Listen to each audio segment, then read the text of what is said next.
Hey, what's up, everybody? This is Mike the Biz, and we have my colleague over here, Tito, and this is the DLP. I'm over here like trying to get the intro right. It's all good. The DLP episode 3. So I think you actually missed the first couple of DLP episodes, Tito. But welcome in. Happy Tuesday, by the way. Tuesday, February 4th, 2025.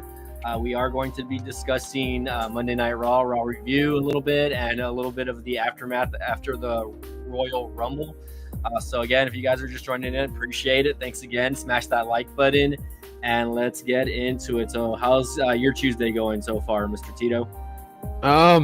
So Theraflu is my best friend right now.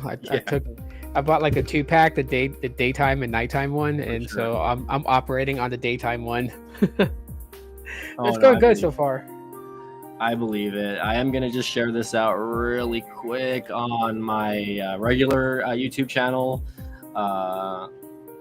Let's see. Where is Gil?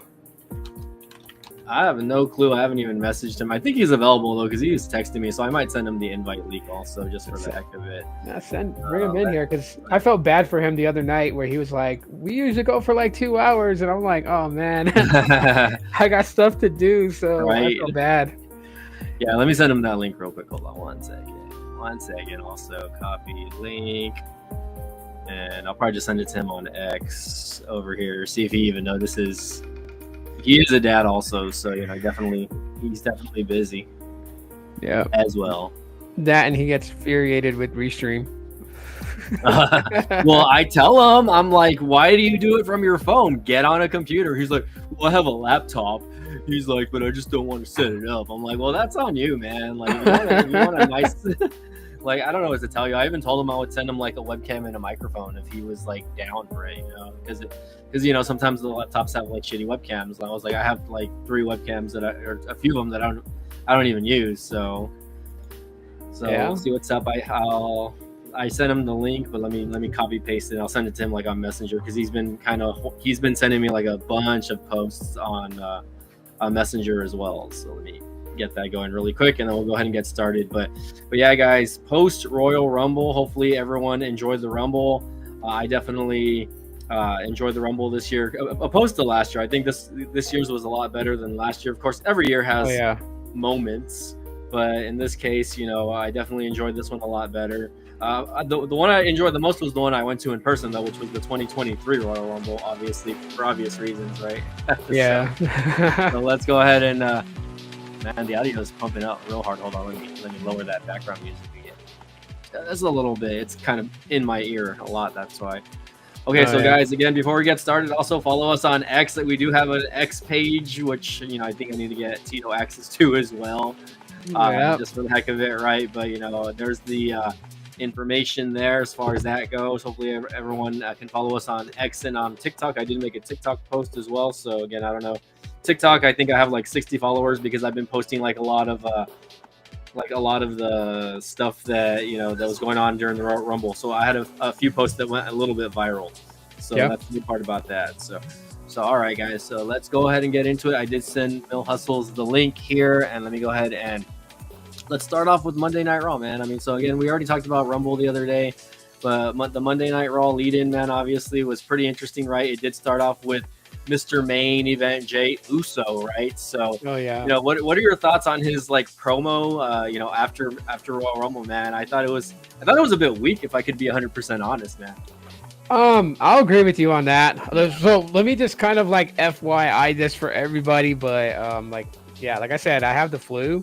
So I didn't actually watch the whole Monday Night Raw. I went through highlights this morning when I woke up. Yeah. But I did listen to Jay's promo, and it felt very passive aggressive. Like bro, if you're trying to do the third time's a charm, I'm gonna kick your ass and take the title. Like that was like the moment to really kind of show everybody that you were like serious going after Gunther, because I believe that's who he's gonna choose. I honestly feel like that. I don't think anything's gonna come up from Cody. I know he says he's going to SmackDown. Yeah. But I don't think it's going to be a Cody against Jay at WrestleMania. I honestly feel it's going to be Gunther, and so he should have just outright from the gate just specifically said it, like, you beat me twice, but this third time's a charm. I'm taking it at WrestleMania, and you know, I just think sometimes he has to separate the whole fun persona that he is like, you know, emanating from, and also kind of just like get serious, because already his Royal Rumble win is in question, and people want to know why was he even chosen for it. Now it's time to shut the people up and give them the reason why you are main event Jey Uso and not just a member of the Usos. That's what I think. Yeah, so yeah, I mean, initially the promo, I did think it was weak. You know, you could tell he was a little bit emotional, right? Because the fans, you know, were backing him, you know, extensively, right? You know, leading up to his Rumble victory. I think, you know, every week, you know, we saw the fans get more into his intro. I mean, I could even attest, because I was at Saturday Night Main Event in San Antonio, that, you know, the crowd in San Antonio was about 17,000 people strong there. You know, they were going crazy for his entrance, man. And, you know, a lot of people are saying, man, he's just an entrance, you know, he's not a good wrestler, you know, this and that. But, like, look at what he's done over the past couple of years, right? You know, he headlined with Roman Reigns a couple of times, right? He was the first one to pin Roman Reigns, even though it was, you know, a tag match from what I believe. I think that was what was going on there. But he was the first one to pin Roman Reigns after, like, you know, a couple of years. So a lot of people are like shitting on him, you know, oh, he's not a good wrestler and this and that. But I'm just telling myself, like, man, are the people watching, like, have they not paid attention to what has led up to why he won the Royal Rumble? You know, he had, I wouldn't say he had the best year last year, right? But he kept himself relevant, you know, pretty much the entire year. You know, he kept himself with guys like Cody, Sami Zayn, whoever else, right? You know, he transitioned to Monday Night Raw. So, you know, I feel that the transition did hurt him a little bit, right? Because he did get away from his, you know, his bloodline members, but at the same time, you know, he is trying to build himself as a star. So at the same time, I'm just like, okay, like, you know, it took a couple months for people to kind of get into it. And then once he started doing his little, you know, once Yeet started getting over a lot, then, you know, phone call over here, spam. Let me touch on that. Loan companies trying to get me to sign up for loans. But anyways, you know, once he got Yeet over, and, you know, I feel like the adult crowd probably isn't as much into it as you know, the kid generation, you know, Generation Alpha, or whatever you want to call it. Yeah. You know, Gen Z's also, right? You know, those are the ones that kind of can relate to it, right? And it's just been interesting seeing him, you know, kind of be successful, but at the same time, you know, he's had his share of losses, and I think a lot of people are focusing more on his losses than his successes, right? And that, I mean, not that bothers me, right? Everyone's gonna have an opinion about it, but it's just like, just be happy for the guy. We're not the bookers of you know, the promotion, right? Yet maybe it didn't make the most sense for him to win, right? Maybe Cena or Punk, you know, would have made more sense, you know, would have been the bigger draw, right? But at the same time, if you look at CM Punk and John Cena, right, you know, these are guys that, you know, obviously CM Punk has been very relevant the last couple of years with him and his drama with AEW. John Cena, always relevant, even though, you know, he's been a part-timer for the most part of the last 5 years as well. But if you look at it, they have a little more to prove than Jey Uso does, because Jey Uso has been doing it, you know, day in and day out for 15 years. You know what I mean? He's like, just like he said in his promo, he's been doing it for 15 years, and you know, he didn't think it would work for him being a singles guy, right? You know, he really kind of leached on to his brother and even Roman Reigns, you know, as that tag team guy, right? And it wasn't, you know, I never thought he wasn't my pick. Just like we were talking about the other night, man. I don't think anybody thought that he was gonna win. I thought he was gonna be Final Four. Like, I did think that. I did really think, oh, okay, you know, they are gonna put Jey Uso in the Final Four this year. You know, that way maybe they can, you know, but like a tease more type of thing. Yeah, like, that's what I felt. Yeah, I really thought, you know, he was gonna be like Final Three, and you know, he was gonna have a pretty strong performance, right? I think what would have helped him this year is if he would have started a lot earlier. So he was number 20 this year at Rumble. Yeah. So I think that's what hurt him a little bit, is that he kind of started late also. You know, I think even Reigns was in there before Jey Uso got in. Yeah. Well, I think that probably would have helped him a little bit to a certain extent, right? You know, because like just like the years prior with you know, Rhea Ripley, even Bailey, right? You know, they going in really early, right? They got over because they were there, you know, the entire match basically, right? So I think that would have helped him a little bit, but as far as, you know, as that goes, like I just, people need to be happy, man. People need to be happy for him. Yeah, well, I mean, so like here's some of the things that like I've been hearing about when it comes to the you know, like people's disappointment in Jey Uso, and I think some of the things that, you know, people kind of forget and overlook. A lot of them you mentioned.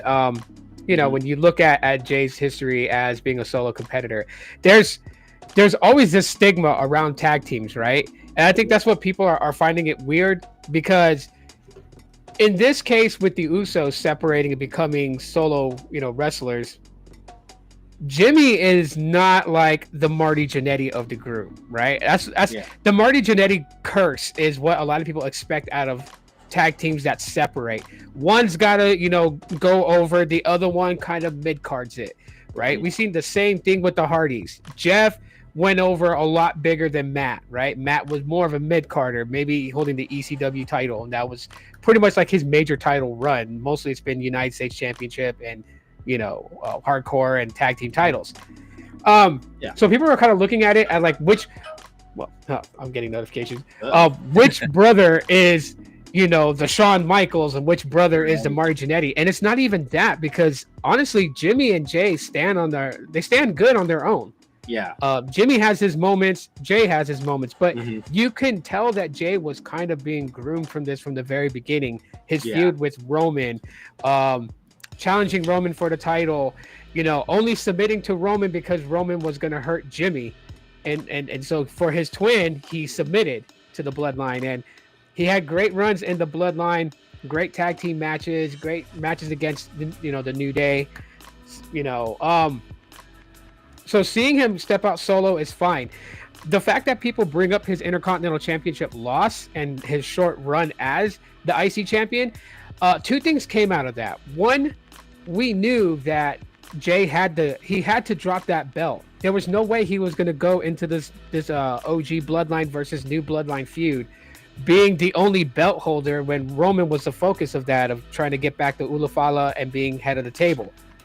So that was one reason he had to drop the belt. The other reason, you know, honestly, I think it was more of like a teaser. They really wanted to see fans' reactions for Jay holding a title. And when he won the IC title, that was a huge pop for him. Yeah. Including his celebration with the fans, his heartfelt speech with a lot of emotion. So we all felt it. So when we started seeing him feud with Gunther for the World Heavyweight title, he got a shot at it. Well, he got a shot at it with Damian. He lost. You know, he got a shot with Gunther. He lost. Yeah. You know, so we're seeing that ultimate underdog thing that you talked about a couple days ago. We're seeing that in fruition kind of just come up. So he's now the ultimate underdog for WrestleMania. So like the pressure is stacked on Jay. I mean, the pressure's there. I might disagree a little bit that he's the ultimate underdog, right? And here's why, right? If you think about it, right, you know, after Jimmy Uso got hurt a couple of years ago, you know, Roman Reigns kind of put him in that spot where he's like, you need to step up, and he's like, you need to be that guy, right? So, you know, that's when he, you know, that's where the nickname kind of initially came from, Main Event Jey Uso, because, you know, for a while, especially during the COVID era, you know, he was main eventing SmackDown, you know, every week basically, right? Yeah. He was put into some sort of position where, you know, they finally were starting to use him as a singles guy. And again, you know, that was just what was happening. And of course, you know, up to the lead up of him, you know, them breaking up and all that drama after, you know, they were, you know, shitting on Sami Zayn in the group, and Jey Uso kind of sided with Sami on that. You know, I think, you know, again, he's been a breakout star since then, right? So I've never felt like he was an underdog this entire time, because, you know, again, he's been successful, right? But the underdog thing goes with the title, with like a title run. Because like honestly, and you know what, like, you know, for the fans watching, please comment to this, even if you watch the replay. But for sure. I feel like, and I'm seeing that, like, yes, people want him to become champion. They want him to win. But if you were to put a poll out, do they think that Jay is going to win at WrestleMania? I'm sure a lot of people are going to think he's going to come close and maybe come and get the belt later after Mania, but some feel like he's not going to get it at Mania. I think he's going to get it at Mania. I mean, to solidify his Royal Rumble victory. I just don't know if he will. That's what I'm saying. Like you're embodying it right now. You're like, I don't see him winning at WrestleMania. Maybe, like, you know. No. So here's the thing, man. Like, for the last 4 or 5 years, we pretty much saw, you know, Roman Reigns hold that, you know, title for a good amount of time, right? Not until, you know, Rollins got they initiated that new world title. It's finally when we can kind of see new stars and whatnot. But it's at the same time, like, not every Royal Rumble winner is made to win WrestleMania, man. So I honestly, I'm split, man. Honestly, I'm not saying he's gonna lose, but I think he's also not gonna win either, right? Because I have a feeling, depending on who he chooses, right? You know, I hope he goes for Cody first of all.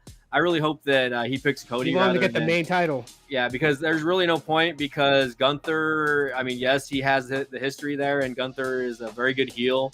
And it could be a draw, but also I think Jey Uso and Cody could be a draw, right? Put the other talents in the B section, right? You know, John Cena, CM Punk, you know, Drew McIntyre. Let's put more attention on the World Heavyweight title and that aspect with these bigger guys, right? Let's make that title more important, right? Obviously, you know, the WWE champion is the main, you know, championship. Everybody who is a big wrestling fan knows that, right? They know that's the top prize in the company, and it's not the Raw title or the world title. It is the WWE Universal Undisputed Heavyweight Championship. So that's my thing. That's the title I want him to go for. I hope Cody gets in his face. I hope Cody talks all the shit in the world to him. That would be good, just so we can see it. You know what I mean? That would be awesome, right? That would be good. That'd be amazing to see that happen. And you know, Cody also has a lot to prove still as champion, right? You know, I'm surprised honestly that he's kept the strap this long. You know, I thought he was gonna, you know, hold it for like at least 6 months, right? And then he was gonna drop it to somebody else. But they're really going with these longer title reigns with, you know, the main titles, which I can appreciate, but at the same time, you know, I'm just like, I'm on the fence about it also. But it is what it is, right? I think, you know, they want people to remember, hey, this guy was the champion during that period, right? I think, you know, they want the newer generation of fans to, you know, say like, hey, you know, I remember when Cody, you know, was champion. You know what I mean? It's like us, you know, when, you know, Stone Cold was champion, Bret Hart was champion.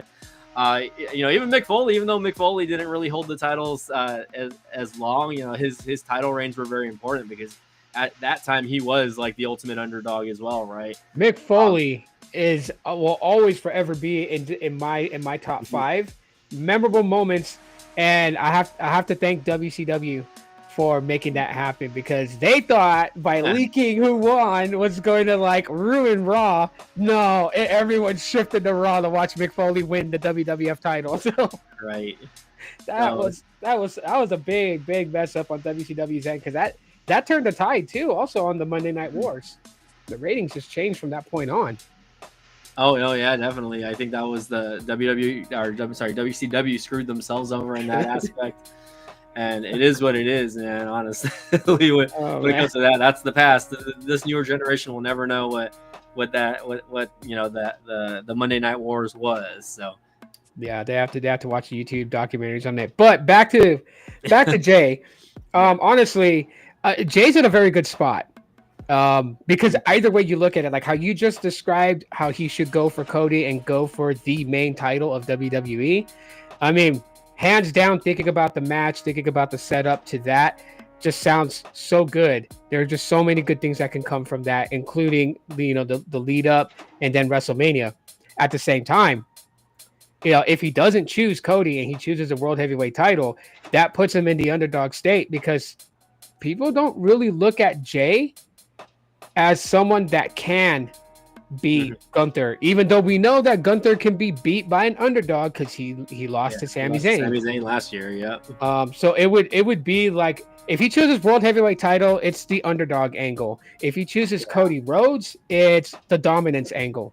Like, who sits on top of the mountain for WWE? And either way, it sounds good in my book. Yeah, speaking of Sami Zayn, just before we get to that next segment, right now that you mentioned him, right, I truly thought that if there was going to be one underdog that did win this match, it was going to be him, and I'm talking about the Royal Rumble, right? Yeah, because pretty much leading up to the Royal Rumble, there was a lot of people, telling him that he just doesn't have it, he doesn't have what it takes, to get to that main event spot. So I think they are kind of trolling a little bit. yeah. I mean, definitely not a heel turn, and we'll get into that a little bit later because main event stuff happened with Sami Zayn, but Sami Zayn did, congratulate Jey Uso backstage, right? He did. Jey Uso apologized to Sami Zayn, right, for eliminating him because there was an elimination. Of course, it was an accident, right? But it is what it is, right? Sami Zayn said like water under the bridge, like he's happy for him, and he's ready to see his his brother, right, his Usi brother succeed. So I'm cool with that. Who knows what's gonna happen with Sami Zayn? I mean, I know what the match is leading up. Again, we're gonna get there, but anyways, any final thoughts on Jey Uso and his little speech? I just think that whoever's writing for him needs to present Jay with a much more strong front. So leading up to WrestleMania, going forward, if they're going to write him things to kind of like, bullet points to talk about with his own flair on it, I honestly feel like that they need to have him come out of the gate strong. All right. No more of this passive stuff. We get the emotional side of things. We got it. The fans are behind him on it. They don't need to sell us on it. Now let's get Jay getting serious for the title. Maybe that can change a lot of perspectives as seeing him as actually what he calls himself, main event. Correct. Yeah, I agree, man. I think we need to see more seriousness, more confidence in Jey Uso. Again, I didn't see a lot of that last night. There was a little bit of it during his promo once Gunther came out, right? We saw him, make his like comeback comments, but Gunther really killed it on his side of the promo. Oh, yeah. Yeah. So, you can't take anything away from him, right? He is that bad guy champion for a reason, right? So, I mean, we'll see what happens, man. But anywho, next segment, man. Next match, we have Penta versus Ludwig Kaiser. So this was a qualifying match for the Elimination Chamber. I believe it was a qualifying match for the Elimination Chamber, I believe. Let's see, on the heels around. Yeah, I'm pretty sure it was. Penta wins the match, basically. Yeah, and very good though. I mean, it was a decent match. I thought the match was okay. Honestly, I was like, I expected him to get attacked at the end. Obviously, no good deed goes unpunished. You know what I mean? And I know honestly, Penta is not going to win the Elimination Chamber. Okay, I know this. Yeah. They don't just do that, but they do put somebody that brings a different element into the match, because you look at the structure of the Elimination Chamber, you can't have a lot of guys that are bulky, ground and pound type of guys. You got to have someone that can be a little bit aerial and acrobatal. And Penta can fulfill that. He's also got good ground game. I like his ground game. I flinched when I saw what he did to Kaiser with that. Forgot what he calls that move. It almost just reminds Destroyer. Yeah. Like, it just kind of reminds me of like Brock's Kimura lock, where he like quote unquote breaks their arm and that little hyperextend. It just kind of like gives me those vibes. But Penta making a name for himself, obviously coming in strong in WWE in my opinion, and I just felt like this is a good way to kind of start up, right? I would have hated for them to like put him in the Intercontinental title run already. I feel like he just needs to earn his stripes, even though a lot of us know who he is. We followed him outside of WWE. You don't want to do what AEW does, where it's like, oh, you're a well-known person, here, carry this belt. Like, no. So letting him build himself up, I think, is a good thing. And the match in itself, awesome, because I wouldn't have wanted him to go against Chad Gable for a qualifier. We had enough of Chad Gable and his quest against luchadors. So. Well, he's still on his quest, apparently. I don't know how that's going to end exactly, and we can get into that a little bit later. But yeah, I mean, definitely a decent match. I think, I've honestly been really impressed by Ludwig Kaiser, man, just because he's been kind of, keeping himself relevant. Even though he's never held a singles championship.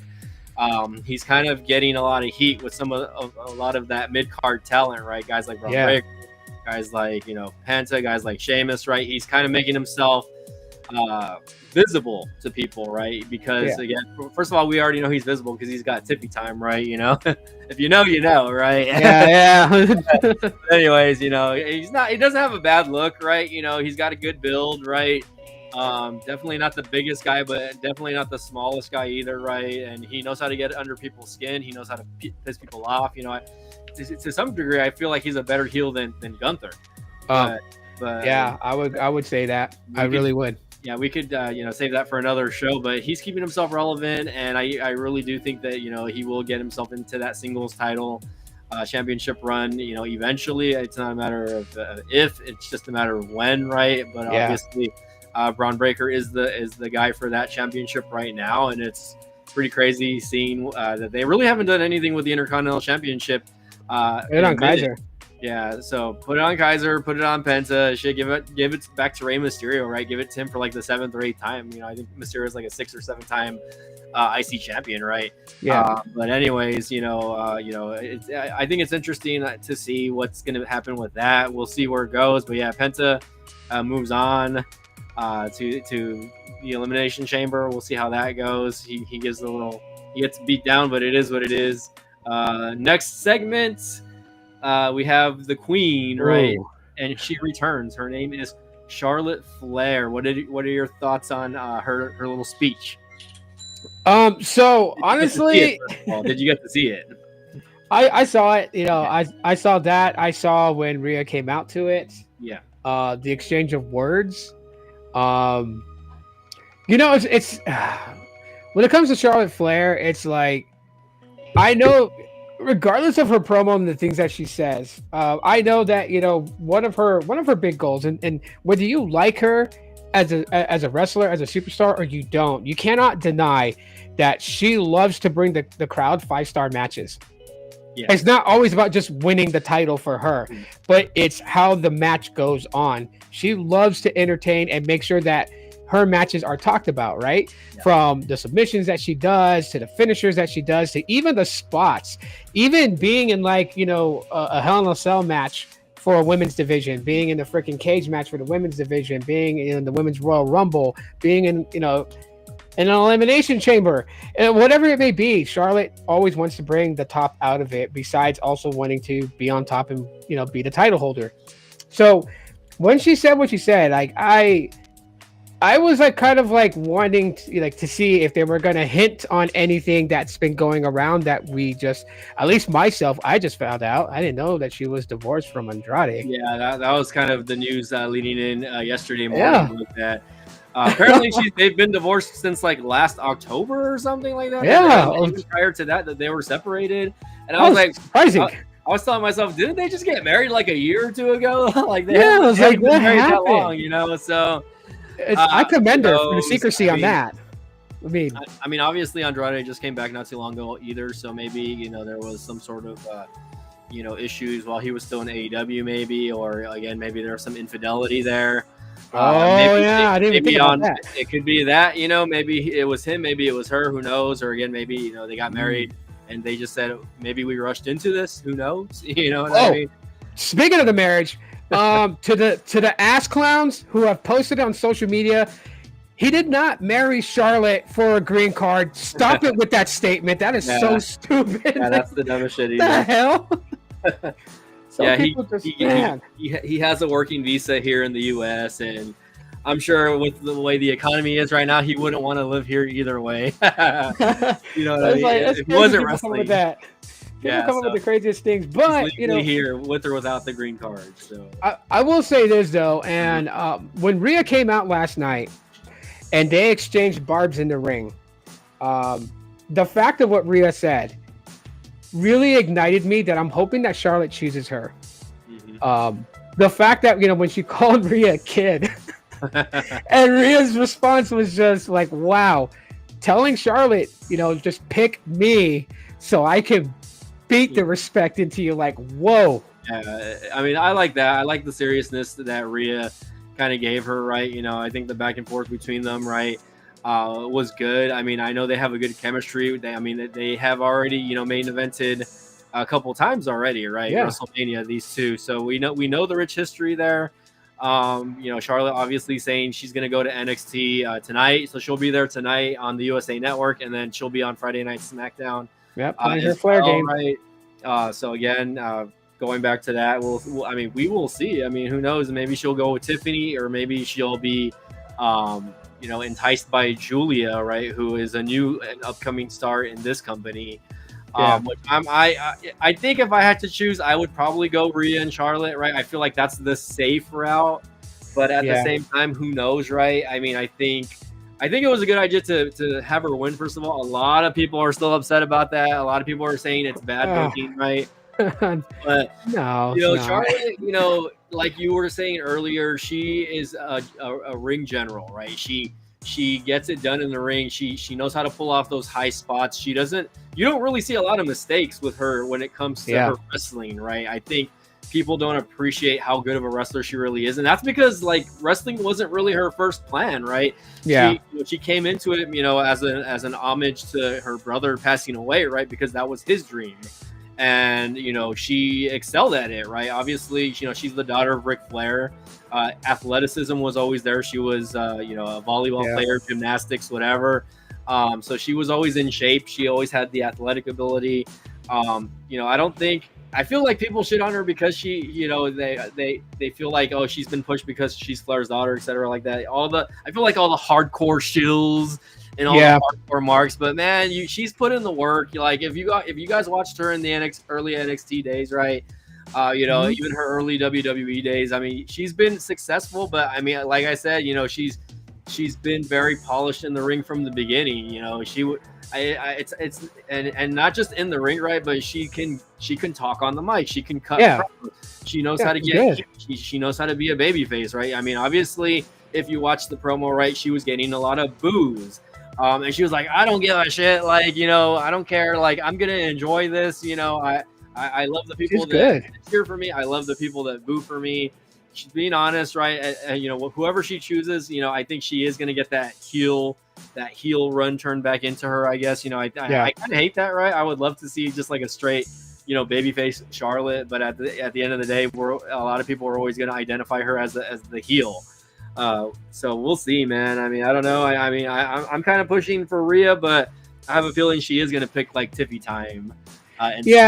It could go either way. I mean, if she goes for the women's championship on SmackDown, going against Tiffany, that would be like a good move. I wouldn't see it being something that I would say it would be like the second rate women's main event, because again, like you just mentioned, a lot of her accolades really speaks for themselves, and people really they really kind of like forget those things. But at the same time too, I think that she's so good in crowd control and fan control. They don't that fans that boo her and they're like sick and tired of her and think that she's getting over because she's Charlotte Flair are forgetting they're kind of getting sucked into it. That's how good she is.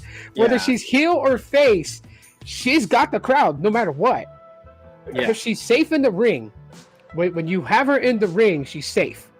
So any talent that's in there with Charlotte doesn't really have to worry about getting injured. She's safe with you in the ring.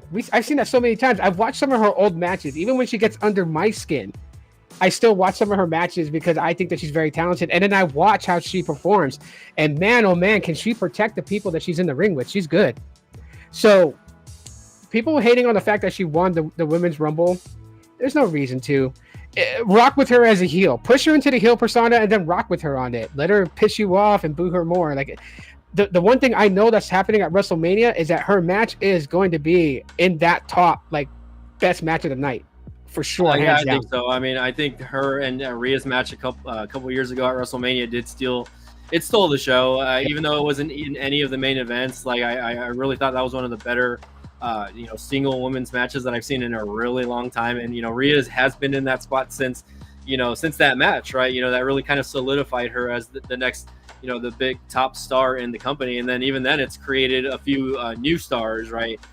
From there. So, I mean, I love it. I think Charlotte is like she said, you know, during her promo prior to Rumble, she is the Lion, right? You know, when it comes to, you know, being the top female in the division, right? I mean, there's only a few of them out there, right? Charlotte, Bailey. Oh, the final boss is here. We got the final boss in the house. Yeah, I was gonna say we finally have our first commenter. So shout out to the final boss. Thanks again for joining in, man. Appreciate it.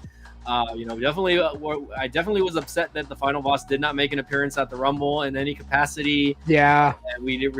It's been interesting, I guess. We really thought we were gonna see him interfere. Maybe we'll see it leading up to WrestleMania. Possibly we'll see it. You know, especially because Roman Reigns lost the Rumble, right? So what is his next thing going? You know, leading up to WrestleMania, what's going to happen, right? I'm interested to see what happens there. Yeah, my brother has like a good kind of like, not a prediction of to WrestleMania, but like he has a good thought he put together the other night that we talked about it. I'm gonna share this with everybody, but he feels like that Charlotte is going to go after Rhea, and he feels the reason why that's going to happen is, one, Charlotte hasn't held the women's world heavyweight title. Yeah, like she was injured before that title was introduced when they did the whole shake-up and title changes. So he feels like that, you know, to kind of like solidify her legacy, that's a title that she needs to hold. And he feels that Rhea, love it or hate it, because I know people are going to hate it because, you know, it's mommy and, you know, everybody wants to be her poppy. So, hey, sorry. My brother feels like that Rhea is a placeholder for the title because they felt that there really wouldn't be a good women's WrestleMania match with Charlotte Flair against Liv Morgan. Nothing against Liv Morgan and people that love her and everything like that, but I'm just speaking truth. I would rather want to see Rhea and Charlotte have a match for the women's world title than to see Liv Morgan defend against Charlotte, because I feel like Charlotte would decimate her just on ring ability right there. So, and that's a good point my brother made. Like, hey, that does make sense because no one's gonna be mad if Rhea drops the belt. Yeah, like, she's done that belt some justice. So. Oh yeah, no, I mean, I wouldn't be mad because even when she didn't have the belt, you know, she was still very relevant and she was still like on like 4 or 5 segments of the show, right? You know, when she didn't have the belt, so I thought that was pretty interesting that they are focusing on her even though she wasn't the champion. So I mean, we'll see. I mean, I'm not too. I guess it's up in the air what's going to happen, right? I'm not going to give you guys my predictions or anything until obviously. Let's see. Final boss says, "Me too, bro," or Undertaker. Somebody that was in the. Yeah, I'm glad Taker didn't have a spot, or we didn't see like, you know, Doink the Clown come back, you know, for like a stupid segment, right? The only thing that kind of upset me during the men's was when that I Show Speed guy came out, right? I really felt like that was a wasted spot, right? They could have brought in like, you know, an NXT guy like Obafemi. I really thought that they were going to bring like more NXT men. You only saw that in the women's rumble, but you did not see that in the men's rumble. You didn't see an Ethan Page. You didn't see an Obafemi. You didn't see Trick Williams. I'm really surprised we didn't see Trick Williams in the men's rumble. I'm like thinking to myself, like, what the fuck? Like, I mean, don't get me wrong. Like, they had a lot of good names in this year's men's rumble, right? But not Speed. Yeah, you don't need Speed. You know, throw him in a backstage segment or have him out there in the crowd, like, you know, live streaming. You know, maybe you know, helping out Logan Paul or something like that, right? I thought that would have been more. Did him justice, right? I don't think it helped any of the guys, NXT guys, in any way, right? But you know, I'm not upset. You know, I still enjoy the men's rumble, but I think that, you know, Triple H and Shawn Michaels could have reevaluated that they could have used at least 1 or 2 NXT talents, right? Maybe like leave guys out, like people that are not relevant right now. Leave guys out like Santo Escobar, right? They could have left out Logan Paul. Also, they could have just been like, "Fuck this guy," right? He's gonna end up in some sort of like title picture match anyway.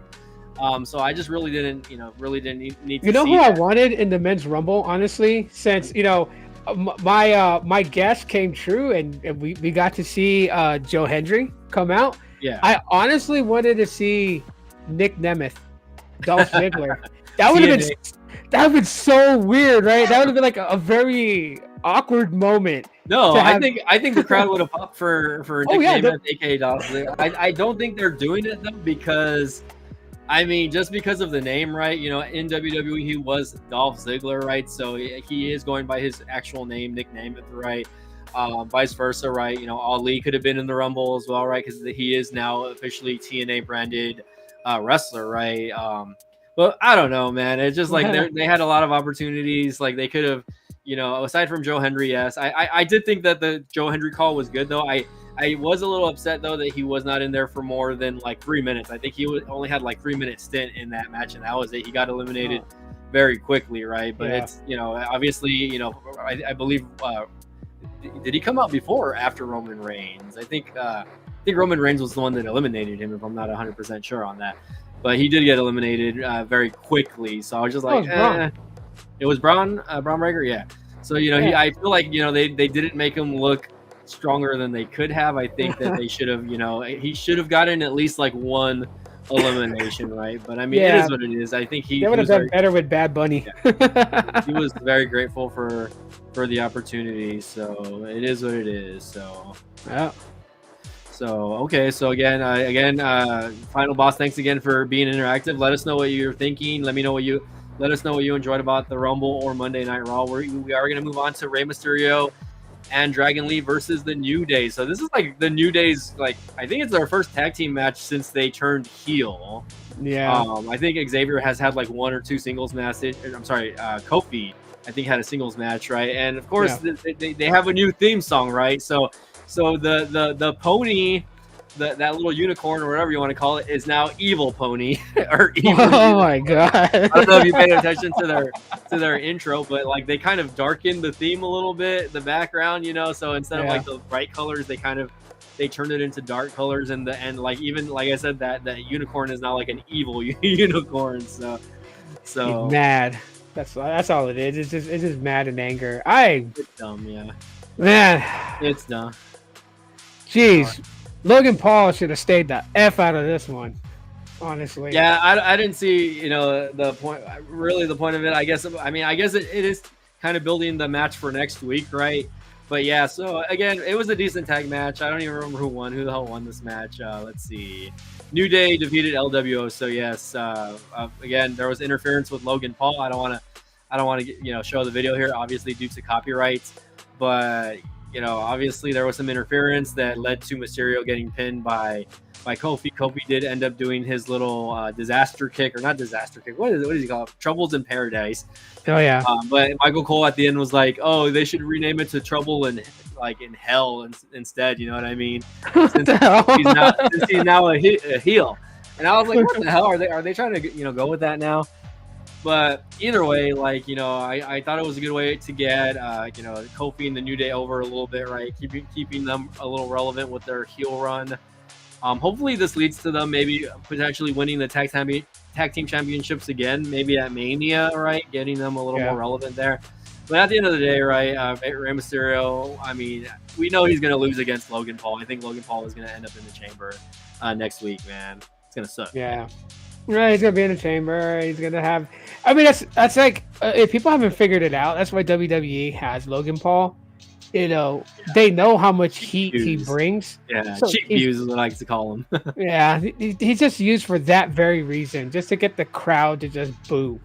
I mean, there's only so many times the production truck can overlay sound when they can just naturally get it from the crowd. Just put Logan Paul in the ring, you'll naturally get it. You don't need to use any overlays. Yep, it's like easy for Dirty Dom and Logan Paul. I think those are like the 2 most booed guys. I think Dirty Dom's gonna switch soon, but we'll talk about that later. Yeah, we'll see. That heat with the Judgment Day backstage with him and Finn, I mean, that was pretty interesting. Oh yeah, no, I mean, it's gonna be very interesting to see what happens there. But either way, like I don't really care for the match. I think they're gonna maybe potentially start using Dragon Lee more. You know, especially now that Zelina Vega is officially gone from the LWO, right?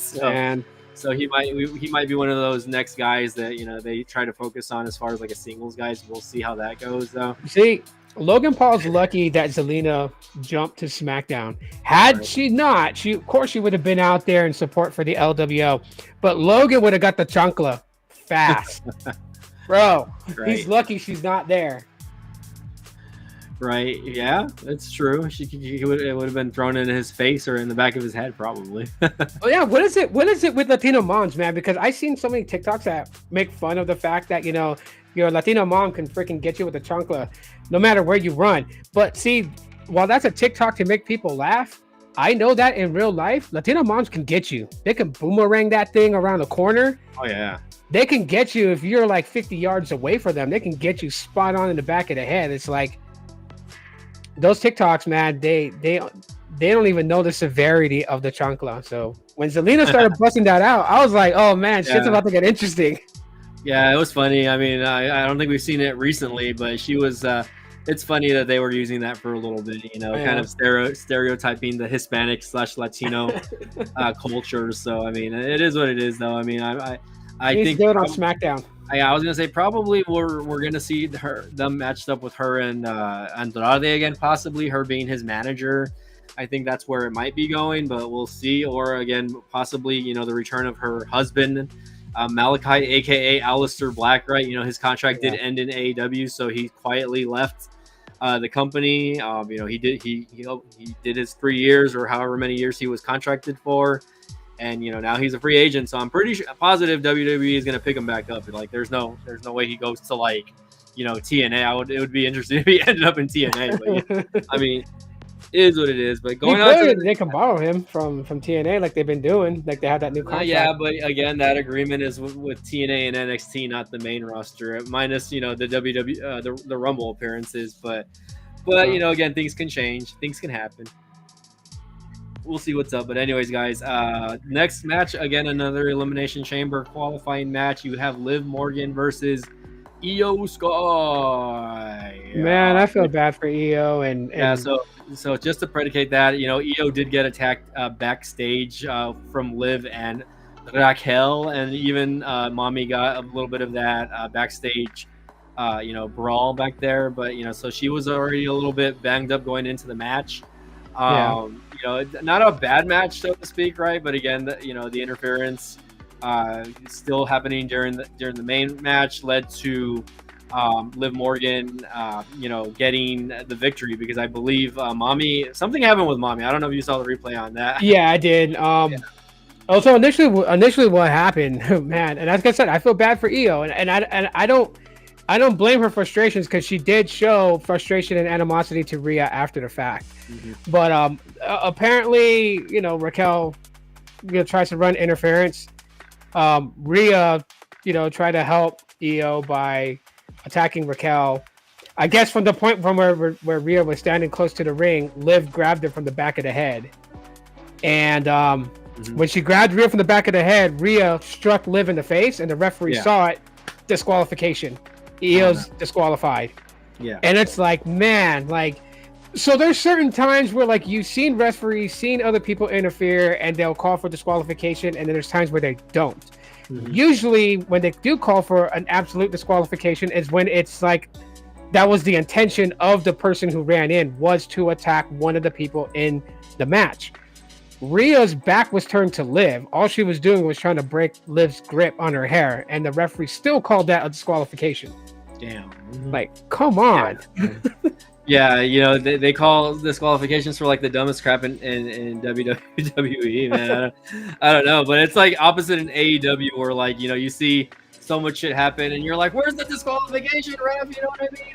Yeah, it's but it happens in WWE also. I don't want to knock on AEW completely. It's not just one wrestling promotion that does that. You see so many things happen, and it's okay, where's the disqualification? Or that was a 3 count, or their foot was on the rope, but the ref didn't see it, but he still, after the 3 count, turned his head and said, "Hey, your foot was on the rope." You know what I mean? What the hell? I've seen that several times already, where I'm just like, bruh, how do you turn your head after the fact and then it happens? So I don't know, man. But either way, Liv kind of squeaks by with the victory, and I was kind of intrigued to see maybe a possible Io Sky versus Mommy match at Mania, right? I thought that would have been interesting.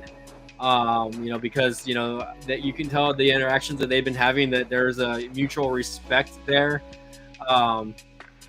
But at the end of the day, we'll see what happens with Io Sky. Maybe they get her and Bailey come back as a team. Maybe Damage Control Yeah. you know, can come back. And I would see that happening only because Dakota Kai is out again and Kairi Sane is still recovering from an injury. So, you know, Bailey being back on Raw now with Io Sky, you know, I think that will, you know, there will be some sort of interaction. And we've already kind of seen it over the last couple of weeks, you know, a couple of backstage segments, you know, even in the Rumble. Yeah, there was a season to Rumble. Yeah, so, you know, I mean, you can tell that, you know, there's a little bit of maybe not hate, but still a little bit of bad vibes between them. But you know, you can see also over the last year, the Io Sky and Damage Control has really gone from like a heel group to a face group. So it's been kind of weird. It has been kind of weird seeing that, but either way, all right, let's go on to the next segment. We have Brandon Dillinger in the house saying "Show me." I don't know what he's talking about exactly, but what kind of media? I can get the turkey or ham in the fridge if you want. So, so again, moving forward, we have a Seth Rollins promo. AKA the new Undertaker. I did like the outfit, by the way. The outfit was pretty dope. I think he meant to pay homage to Taker. Yeah, I mean, the big leather trench coat, you know, I don't know if that was, but, you know, obviously you can see what was underneath it, right? He's still, the sunglasses also are kind of just crazy, right?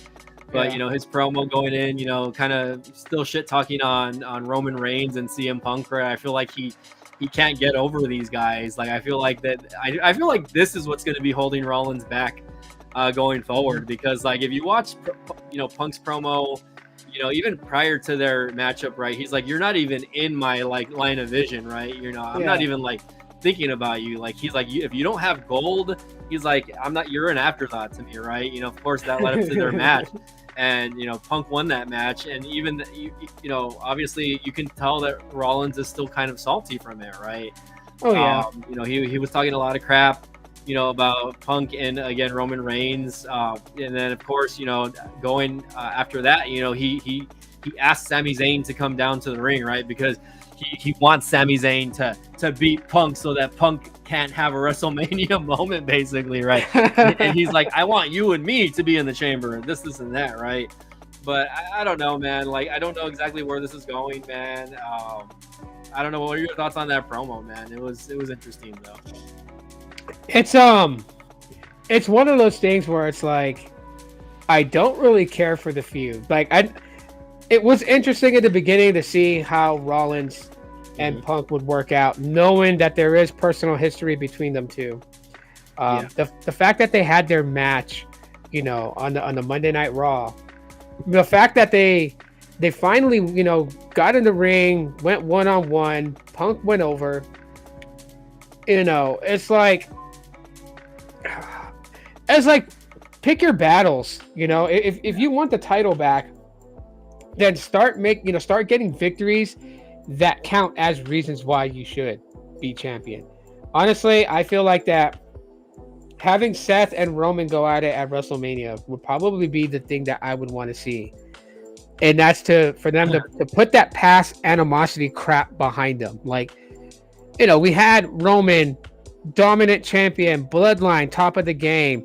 Seth coming out, you know, weeks before Cody wrestled for the WWE title against Roman. And you had Seth taking, you know, blame of the monster created in Roman. Talking about the chair shot, you know, the breakup of the Shield. And it's like, all right, you know, let's get past that already. Let these guys go at it. Let them wrestle. Let one get the victory over the other, and then let this thing be done with. You know, it just seems like that with Seth's promos, like, we know that he truly doesn't like Phil. We know that there's animosity between them from that. Yep. And what Punk tried to do when Vince was running the company, and that's like the thing that's overlooked. You know, taking it a step back to a promo that was cut with Seth and Punk in the ring, and they threw a lot of personal barbs there at each other. And the one thing that Punk said, and I think it's always overlooked in Seth's mind, he said that, you know, during the Vinnie Mac era, Seth was the guy. So, you know, if Punk had gone as far as he did, like trying to tear down the company and bad mouthing the company and the people behind it, and obviously he was doing it when things was run under Vince. Things are not run under Vince anymore. That's why he re-signed with WWE. Like, you can't deny that. and Seth is that corporate guy. And when Punk made that claim that that he was a corporate guy, he was the chosen favorite of Vince and everything like that, it really took a lot out of Seth's credibility, because it's like now we got fans thinking like, hey, you know what, you're right. Seth was the guy. He was the guy that Stephanie and Triple H was pushing. He was, so it's like all these different angles: Punk, Seth, Roman, like either triple threat it and get it over with, or in my mind, let Seth feud with Roman. Let that die already. Let that be done with. Because you're absolutely correct. I agree with you. Seth is never going to get anywhere forward towards gold if he's still focused on these things that are like poison. It's holding him down. Oh yeah, and like it's just been interesting to see what's been happening. Like I like, first of all, that he's been still relevant, right? He's still kind of put like in a high position as far as what he's been doing and who he's doing it with, right? CM Punk, Drew McIntyre, and any of those guys, right? Pretty much like a lot of the guys, I feel like we're in an era now where like a lot of these guys at any point can be the top guy, right? And Seth Rollins obviously one of them.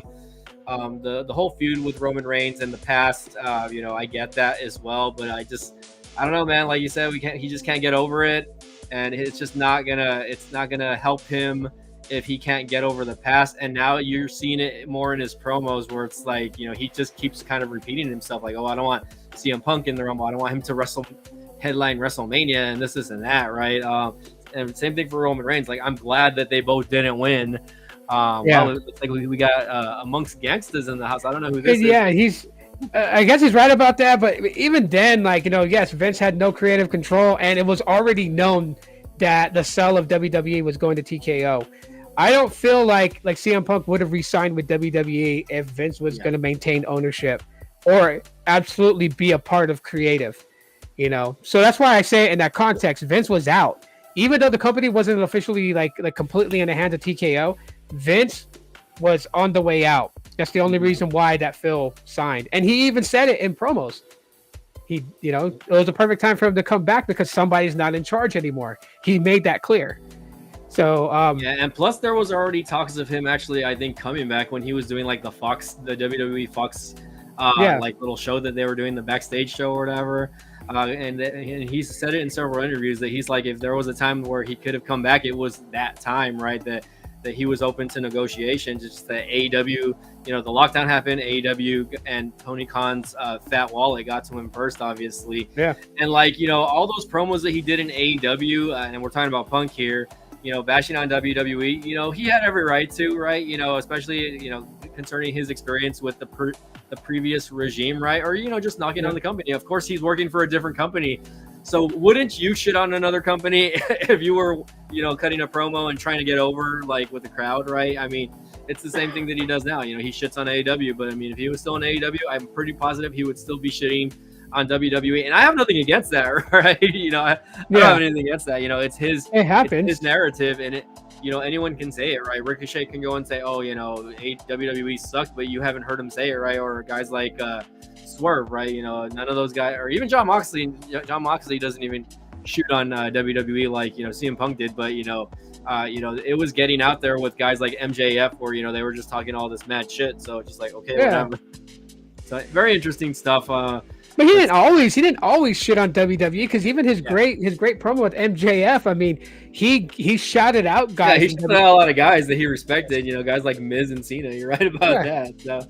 So I agree there. I don't know, man. I think whatever Seth's taking that helps him decide his choice of clothing might also be affecting his judgment, and that's just me. I like Seth Rollins, hands down. I think good performer, but his personal issues with Punk, it's just like, you know what? Let's not do it at a Monday Night Raw. Be like Drew McIntyre. Go into Hell in the Cell and just have it out. Beat the holy hell out of each other. Get out of your systems. Because Seth is starting to look like the little drama queen that just can't let go. Yep. And it's like maybe that's going to tie into him kind of, alliancing himself with Drew McIntyre, right? Because I would love to see that, right?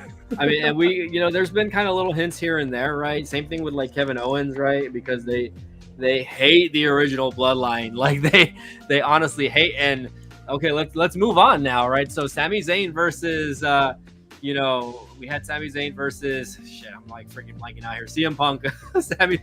So this, first of all, was a very good match, by the way. It was a very good singles match. It went about 20 minutes. I'm so impressed at that. Now that Punk's been back and he is healed from his injury, that he's going and to me, like, he's moving a lot better here in WWE than he was in AEW, right? In AEW, you can kind of still tell that he had a lot of cobwebs and ring rust, right? In some of those matches that he had. But now that he's back in WWE, his conditioning, you can tell it's a lot better. He looks like he also has leaned out a little more. So I don't know if anyone noticed that, but he looks like he's in great shape right now, honestly. Yeah, he does look a lot better. They did interview CM Punk in the Pat McAfee show, and even Pat McAfee shouted him out saying, like, you look like you're in the best shape of his life.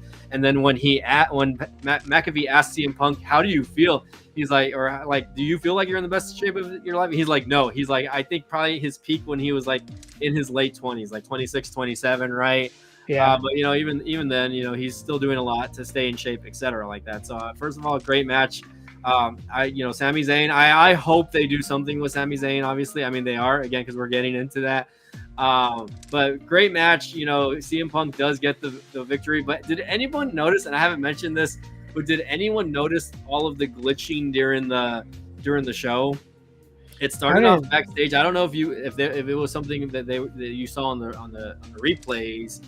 I saw your TikTok about it. Yeah, but during the shows, there was a lot of like glitching. Like, there was a lot. I don't know if it was when they were moving from camera angle to camera angle, but it started backstage, and then in the main event, you started seeing it like in that main event match also. Maybe the Wyatts. So I was kind of annoyed.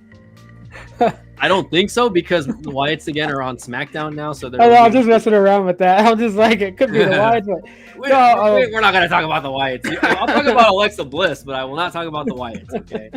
But anyways, no, actually, like I said, I'd have to go back. Well, I mean, I wasn't watching it live, so I wouldn't know. Maybe you'll have to go rewatch the Netflix, but maybe they fixed the replay. They probably fixed it, post-production fixed, but I mean, if it was there, it was there. Yeah. I would expect it just because of the new style of camera angling that they're doing. It's not like brand new, but they are trying out different angles, and they do have the drone now. Yeah, I expect it during the drone shots, but I do not expect it with like regular camera angles, like when they're switching from like the wide shot to like a close up or anything like that. I'm like, damn, that shit was sucked, man. That shit has to be fixed, man. Especially, when Peacock ends their contract with, because Netflix is going to get the PLEs eventually, right? If they don't, I'd be 100% shocked if they didn't. But I would say once, WWE ends their streaming contract with the PLEs, I don't know when that's going to happen. I think that's going to be like towards 2027. Then most likely they're going to end up on Netflix. So again, I was super annoyed. It reminded me of the Tyson, the Tyson fight all over again. Because I was like, what the hell is happening, right? I was like, is it me? And then once I made that post on TikTok, and I even posted it on X or Twitter, whatever you want to call it, a lot of people were saying like, yeah, it was happening to me also. And, even my buddy that I usually will text during the shows was complaining that, you were just getting a lot of like, glitching here and there. So. Yeah, the drone shots look like shit. Yeah, I agree. Yeah. Shout out to Josh Carlos 98 over here. The drone shots are horrible. Like, I don't know if they know that the lighting in the drone shots just look like complete shit. But like, just use a fucking jib. Use a damn jib, and you get that sky shot of the crowd of people moving around a little bit, right? Have more than one jib in the audience, right? Where you're moving it from one side to the other, or just like, I think in San Antonio, I saw that they had like those little like rails that go across from the top of the arena. Yeah, like that have a camera rolling across it. Just use that. Stick a camera on that. Like how NFL does it. When they're throwing the ball and they're trying to follow the the receiver or the runner or whatever. Just fucking use that. Don't make it complicated. Yeah. Don't use the shitty camera quality like that, dude. It's funny you brought that up, because when they started introducing the drone shots, it reminded me of when Vince first created the XFL and had cameramen on the field trying to run and like film the plays, and it just looks so damn bad when the XFL did it. And I'm just like, man, this is what reminds me of it. Like, is this an idea that Vince maybe tossed around and they implemented it in, or what? Like, Yeah. the drone shots is completely useless. Okay, like they're really useless. Yeah, there's no point to it. I mean, I get it that they're trying something new, but like the camera quality on the drone shots is horrible. It's like 480p, and it's like your ISO is like, you know, Oh my at, god, at man! the It's so lowest fucking setting, dude. it It's is like bad. Literally, I thought what Yeah. they did was I thought that WWE got a contract with Snapchat and got like their little Snap Inc. drone that they sell for like $300. I thought they were using that because I've seen video quality from that little miniature drone from Yeah. Snapchat, and it's like almost the same. And I'm like, Yeah, well, I think they're using oh, what's called an FPV drone. Those are the ones that have like very good maneuverability.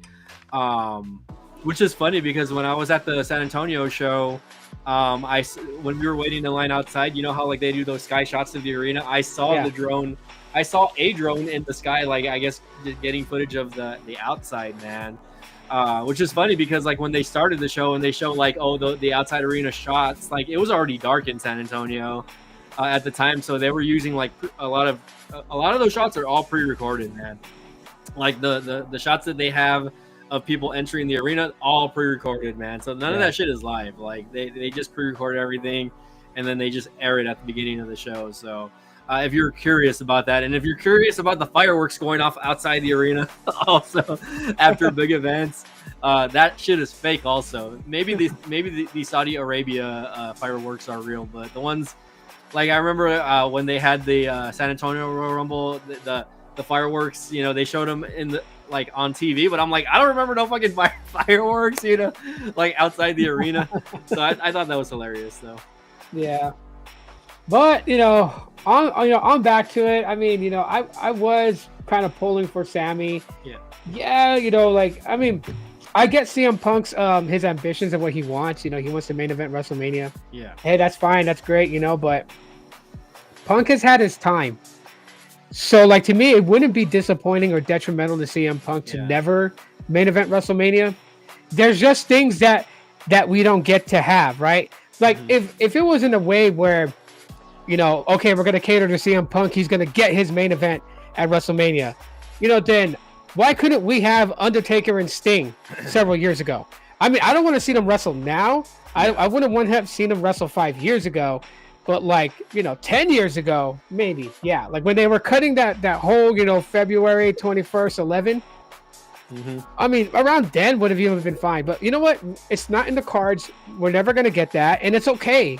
It's okay that we don't ever get to see Sting and Undertaker. Just like it's okay we never get to see Punk in the main event. That's fine. Yeah. He has accomplished enough to have the credibility to stand what he stands on now. So. I was hoping for Sami Zayn. I don't think anyone is going to take away from Punk's, career. He has a Hall of Fame career even before he came back. The career was already cemented in stone, right? He made big waves in the company. Sami Zayn, I think Sami Zayn did need to win more than CM Punk did, obviously, but obviously I think WWE wants to go that route.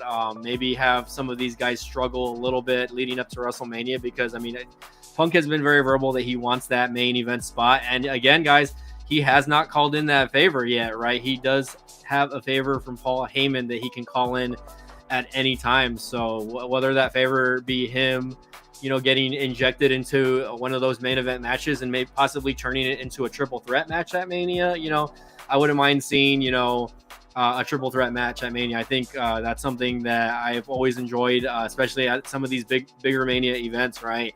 Yeah. So seeing a triple threat match with, Punk, Rollins, whoever else is champion at the time, and or maybe again, Punk interjecting himself with Gunther and Jey Uso, right? Punk's going to look like a very bad guy going into that match, right? Trying to take away Jey Uso's spotlight, but it's happened before. You guys don't realize that this has happened before. Like history is repeating itself over and over again. The only difference is Punk is not a heel. So, again, we'll see what happens at the Elimination Chamber. Again, guys, John Cena has already proclaimed that he is going to win number 17 and that he is, he is going to be selfish now. He's not going to, he's always been a best for business guy, but now maybe he's taking things into his own hands and saying fuck it, I'm going to do what I'm going to do. to win that title. So we'll see what's up, man. But yeah, again, at the end of that match, Punk gets the win.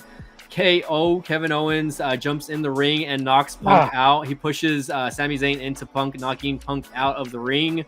And he gives Sami Zayn that spike DDT that we've seen already a couple times. He did it to Randy Orton. And vice versa. He's done it recently to Cody, right?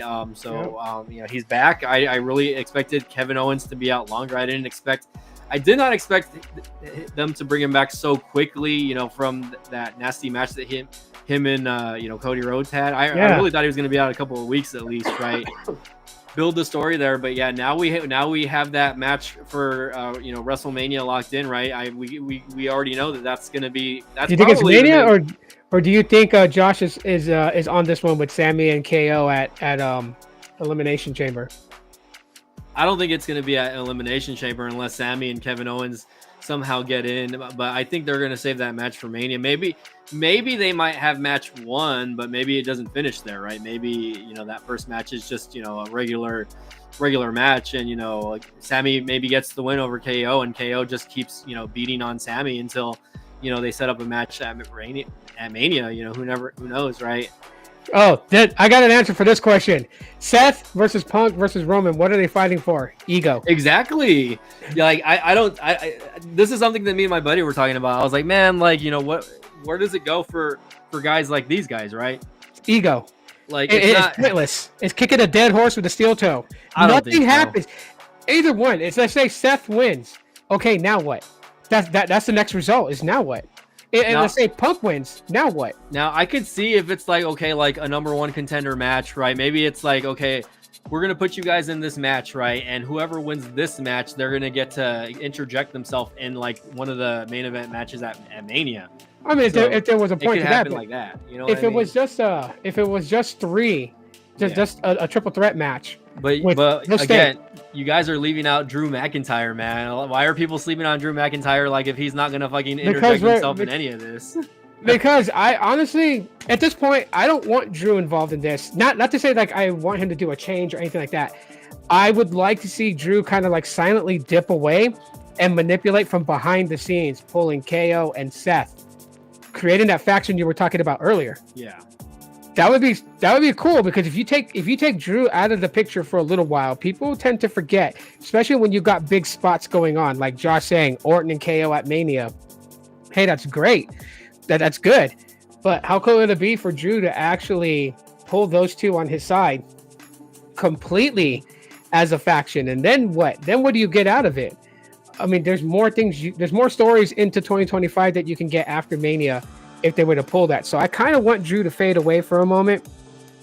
I don't think they'll do that though, because I don't think. Yeah, I was gonna say I'm not writing for them. But again, I mean, Drew headlined WrestleMania last year. He was one of the headliners, and he won the title. And he's out of the title picture at least. For all of last year, he was feuding with Punk. But really, like, I really wish that he could have had some sort of title, at least a title run that lasted more than a week, right? So yeah. I don't know, man. Like, I feel like Drew is still very over, and that, again, people are sleeping on what's going to happen with him. So I think, whether they're injected in title matches or not, whatever they are going to be involved in, it's going to be big. I don't think it's going to be something small. And I do think it is going to be, again, Rollins, Reigns, CM Punk, and Drew. I think Sami Zayn and KO are going to move to the side, and that they're going to have their own thing. But yeah, I do think that those four guys are going to be. Go ahead and finish your thought. Give me 1 second. I got to run and grab something real quick. Okay, that's fine. So yeah, so again, I think that's going to play out. And it could possibly, lead into something after Elimination Chamber, right? Obviously, somebody is going to win Elimination Chamber. I don't think it's going to be any of those four guys. So I think it's going to be Cena or whoever else they're going to interject into the match, right? Cena or Logan. I think we're going to probably see Cena and Logan as those last two guys, because if you think about it, Logan Paul was one of the last people in the Rumbles. So again, a lot of people sleep on Logan Paul, and a lot of people hate Logan Paul as well. But I just don't see Seth Rollins, Roman Reigns, or again, any of them being in that title picture, at least leading into WrestleMania. So Elimination Chamber, we are going to get that. So let's take a look. We got Josh saying Drew might get moved to SmackDown this week in the last minute transfer window. It's possible, you know, they might still have some of those transfers. I mean, who knows? I mean, the world champion can get moved to SmackDown, and Cody could get moved to Raw. So that could change a lot of the dynamic of what's happening. Amongst Gangsta says, do you think Cody or Gunther leave WrestleMania with their belts? I don't think. Well, actually, no. I don't think Cody is going to win the champ. I don't think Cody is going to retain. I do think Gunther retains his championship, though. I think they are going to try to stretch Gunther out until SummerSlam, possibly. That seems about right to me. Yeah. So I do think one of them does keep the title and one of them leaves. And I do think that's why I want Jey Uso to go for Cody's title. Because I feel like, you know, they are building Gunther to be, you know, a guy that is unstoppable. We saw it with his Intercontinental title reign.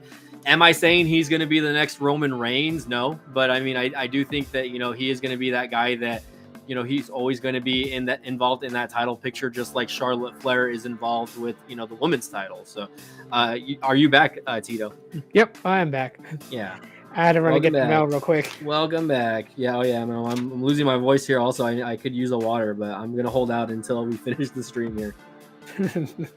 We're gonna hold out. We're gonna be men. Oh man, I'm catching up with the comments. Oh yeah, kind of what we touched base with earlier, right? Like, you know, It would put Jay as the underdog because if he loses, you know, yeah, I don't know. I agree with you on what you just said. Like, yeah, it would make sense because I mean that's the norms that I've seen with WrestleManias the past 6 years, right? At WrestleMania, it's really been about usually, you know, one title changes hands, the other one is retained. It was only during the whole stint with Roman and Cody is where, you know, you saw titles change on both sides, but yeah. It would be okay for Cody to lose it. Like, it doesn't take away. Again, the thing about dropping a belt and putting over the next guy, people tend to kind of look at the one that loses, and it could be detrimental to their career. But in Cody's case, it wouldn't affect him in that way. I mean, he's done too much inside WWE as well as outside WWE that, you know, I don't see fans, you know, turning on him and thinking that he's some, you know, lightweight afterwards because he loses the belt. So yeah, it would be safe for Jay to challenge Cody. And also, I just don't think they're going to have Gunther lose 2 years in a row at WrestleMania because he did lose last year, right, against Sami Zayn for that IC belt. So I think it would look bad to have him lose, you know, even though he's been very instrumental with his wins and being successful, right? He has a loss at WrestleMania, and it was a big loss. So definitely don't want to see him lose. Unless they build a streak, like he'll be like the reverse Undertaker streak. He takes losses for titles 2 years in a row at a WrestleMania. He only gets his big wins at SummerSlam. SummerSlam, and that's it. Yeah, no, I wouldn't want to see that happen. But that would be stupid. But like, I'm like just trying to think as a booker, like if you want to continue to build Gunther as like a big mega heel, right? Because that's what he is, right? And it's not like he's he's doing all these heel tactics that a heel does.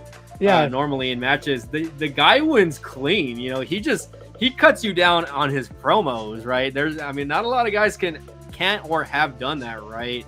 Over the past 10 years, right? I mean, how many guys can you say that were the heel champions that didn't get the W by cheating in some way, right? Roman Reigns had the bloodline, right? Interfere in like half his matches. Now, don't get me wrong, Roman Reigns on some occasions he won clean. But for the majority of his title reigns, he had that shit go down. So now we got the comments are cracking today, man. What's going on, White? Where was this at the beginning of the stream, man? They gotta catch the replay now. I know, right? For real. Now Jay versus Cody is gonna divide fans. Who is the crowd gonna get behind in the scenario? Exactly. I think Cody is the heel in that. If Jay picks Cody, I mean, who else would be? Yeah. Let's see, if Gunther versus Cena happens, Cena will not win that match. I would hate to see Cena put in a match in his last Mania and lose. I would hate to see him lose every single match that he is in. Like, that would be like the worst retirement year ever, man. Honestly. Well, I feel like that if he was in the main event for the world heavyweight title against Gunther, like he goes over. So honestly, it's like this. If WrestleMania comes out, if the cards comes out and it's Cena against Gunther, then you already know that, Gunther's going to be losing the title. Yeah. They're going to give Cena 17. They're going to let him break Flair's record. They better. I mean, it'd be pointless because, like, why build up the hype of Cena's, retirement year, his last runs on all of the PLEs, for him to lose every one of them? Because he lost, he lost this one. He lost Royal Rumble. I don't know if he's going to go over at the Elimination Chamber. And then you got WrestleMania. And WrestleMania is the big one. Yeah. So, I mean, yeah. All right, let's see what Josh is saying. I mean, Rock lost to Austin almost 2 straight Manias. He turned out okay. Yeah, I mean, a different time, though, I think. I don't know. Like, definitely booking was definitely a lot different back then. And The Rock was already way over, with Stone Cold. So it's not like him losing would have mattered either way. Both guys were very popular stars at the time. But, I mean, if you think about it, they're still trying to build some of these new talents, right? Gunther has only been on the main roster a couple of years. Jey Uso has only been a singles guy for a couple of years also. So that's why I'm saying, like, it's a different scenario, but I get what you're saying there. Let's see. Mania 2000, Austin was out. Guarantee you it would have been Triple H, Austin, and Rock in some sort of main event that year. In 2000, if Austin wasn't hurt, possibly. Possibly. Dan, we got some sort. We got a historian over here, man. Josh Carlos, tell us a little bit about yourself, man. Thanks again for joining in. Let's see. We got Amongst Gangsta saying, I think Sasha Banks is the Undertaker of losing at WrestleMania. Yeah, I don't really know. I'm not gonna deep dive in her accolades as far as her. I just know she was like a 5 or 6 time women's champion, and she didn't hold the title for more than a couple months for each title reign. So. Yeah, we're not supposed to call her Sasha Banks anymore, according to her in an interview Mercedes in AEW. Mercedes Moné. She has a name. It's Mercedes now. Mercedes Moné. Yeah, so yeah, we'll see what's up. I mean, who knows? But anyways, guys, I don't know. Any final thoughts? Before we close out the stream, I know you got to pick up your kiddo soon, and my voice is starting to get shot here. Well, I would say this. This year's WrestleMania is gearing up to be pretty interesting. Like I said, the Royal Rumble was curveballs, and I think that is the main core theme for this year, and the road to WrestleMania is just curveballs. So we don't know who Jay's going to choose. The coming weeks will tell the tale. And then again, let's see what happens at Elimination Chamber. And what that comes out to be. I just feel like it's a nice pace going to the road to WrestleMania. I do want to see Jay put a little bit more into his promos, to kind of sell on why this is it for him. This is his time, because he does deserve it, in my opinion. He does deserve it. I don't feel, Jimmy or Jay is the Marty Jannetty of the tag team. I think this is one of those tag teams that will go on to do good things as solo competitors, and still being able to unite under circumstances to be the Usos, and even unite with Roman to be the Bloodline. So there's just a lot of good happening there. Charlotte, big congratulations to her. I know people are mad that she's at it again, but okay, I assure people it's not favoritism that she's in the top again. And I hope that she chooses Rhea. I honestly hope that she chooses Rhea in this one. I want to see that round 2 between them at Mania.